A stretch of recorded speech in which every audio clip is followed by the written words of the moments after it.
আসসালামু আলাইকুম। আশা করছি সবাই ভালো আছেন। সবাইকে স্বাগতম জানাচ্ছি আমার চ্যানেল সুরায়াস রেসিপিজে। যারা আমার চ্যানেলটি সাবস্ক্রাইব করেছেন তাদের সবাইকে জানাই অনেক অনেক ধন্যবাদ। আর যারা এখনও সাবস্ক্রাইব করেননি প্লিজ সাবস্ক্রাইব করে আমার পাশেই থাকবেন।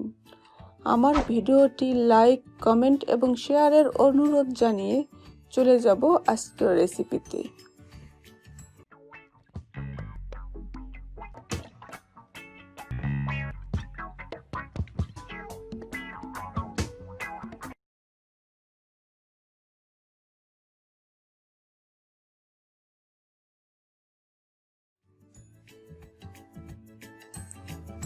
আজকের রেসিপিতে থাকছে চিকেন তেরিয়াকি। চিকেন তেরিয়াকি মূলত জাপানিজ ডিশ হলেও আমাদের দেশে অনেক জনপ্রিয়তা পেয়েছে। বিভিন্ন রেস্টুরেন্টে এই ডিশটি দেখা যায়, আর পোলাও ও ফ্রাইড রাইসের সাথে খেতে অসম্ভব মজা। চিকেন তেরিয়াকি রান্না করাও কিন্তু খুবই সোজা আর খুবই অল্প সময়ে করা যায়। তাহলে চলুন প্রথমেই দেখে নেওয়া যাক কি কি উপকরণ লাগবে এই অসম্ভব মজার চিকেন তেরিয়াকি তৈরি করতে। এখানে আমি নিয়েছি কিউব করে কাটা বোনলেস চিকেন 2 কাপ, কিউব করে কাটা ক্যাপসিকাম 1/2 কাপ, অরেঞ্জ জুস নিয়েছি 1 কাপ, টমেটো কেচাপ 1/4 কাপ,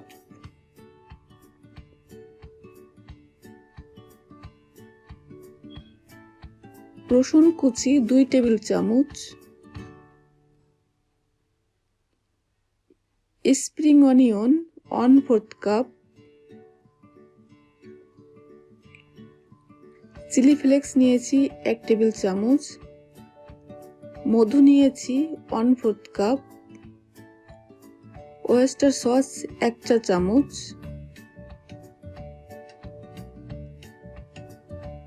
আদা কুচি নিয়েছি 2 চা চামচ, সয়া সস নিয়েছি 3 টেবিল চামচ, 1 টেবিল চামচ নিয়েছি তিল, 1 চা চামচ গোলমরিচের গুঁড়া, লবণ নিয়েছি স্বাদ মতো, আর এখানে তেল নিয়েছি 1/4 কাপ।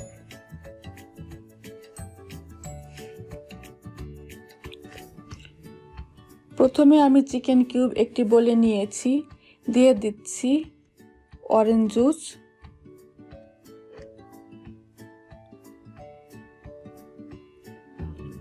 টমেটো সস,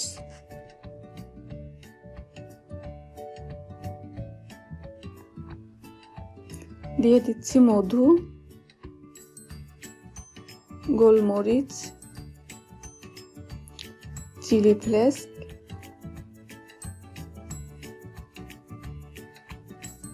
দিয়ে দিচ্ছি আদা কুচি, রসুন কুচি,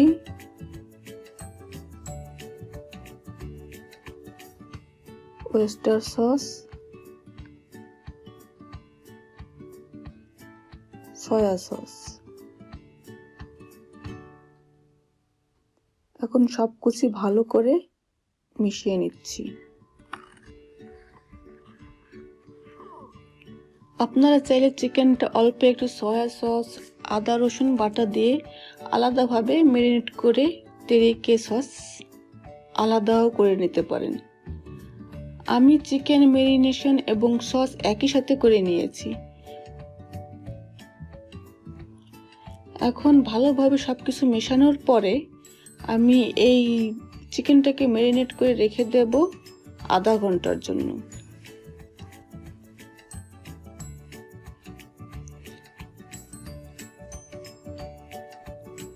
ফ্রাই প্যান গরম হলে তেল দিয়ে দিচ্ছি। এবার চিকেন কিউবগুলিকে সস থেকে উঠিয়ে এক এক করে দিয়ে দেব।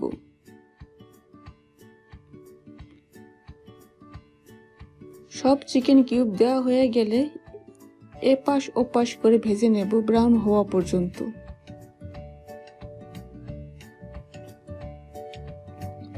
চিকেনগুলো যখন ব্রাউন হয়ে যাবে দিয়ে দেব তেরিয়াকি সস। এই সসটার ভিতরেই আমি চিকেন ম্যারিনেট করে রেখেছিলাম। এখন আমি রান্না করব সসটা শুকিয়ে মাখা মাখা হওয়া পর্যন্ত।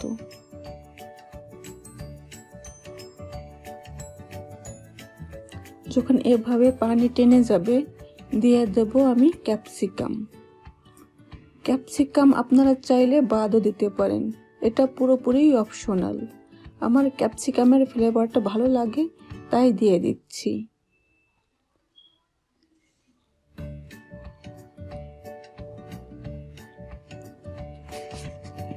ক্যাপসিকাম দেওয়ার পরে আরও 1 মিনিট আমি নেড়ে নিচ্ছি। যখন চিকেন কিউবগুলি এরকম গ্লেজ দেবে তখন উপরে দিয়ে দেব স্প্রিং অনিয়ন এবং দিয়ে দেব তেল। চুলা বন্ধ করে চলে যাব পরিবেশনের জন্য। দেখলেন তো কত সহজেই তৈরি করা যায় অসম্ভব মজার চিকেন তেরিয়াকি। আজ এই পর্যন্তই, হাজির হব নতুন কোনো রেসিপি নিয়ে। আর আমার নতুন নতুন রেসিপির আপডেট পেতে পাশের বেল আইকনটি ক্লিক করতে ভুলবেন না। সবার সুস্বাস্থ্য কামনা করে আজ বিদায় নিচ্ছি। আল্লাহ হাফিজ।